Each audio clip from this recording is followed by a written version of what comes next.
பீமன். முதலாக திரௌபதியின் சுயம்பரத்தின் பொழுது அனைத்து மன்னர்களும் எதிர்த்த பொழுது கூட பீமனோ ஒரு தூணை பிடுங்கி கட்டிடத்தையே இடித்து திரௌபதியை காப்பாற்றுவார்.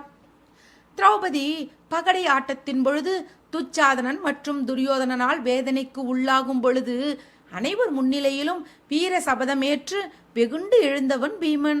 அவளுடைய மானத்தை காப்பாற்ற முடியாத பொழுது அந்த மாவீரனோ தேம்பி தேம்பி அழுகிறான். அவள் மீது கொண்ட காதலின் காரணமாக. குருஷேத்திர யுத்தத்தின் முடிவில் துச்சாதனனின் மார்பை பிளந்து இரத்தத்தை குடித்ததும் 13 ஆண்டுகளாக முடியப்படாத அவளுடைய கூந்தலில் தடவினான். துரியோதனனின் தொடையில் அடித்து கொன்றான். 100 கௌரவர்களையும் கொன்றான்.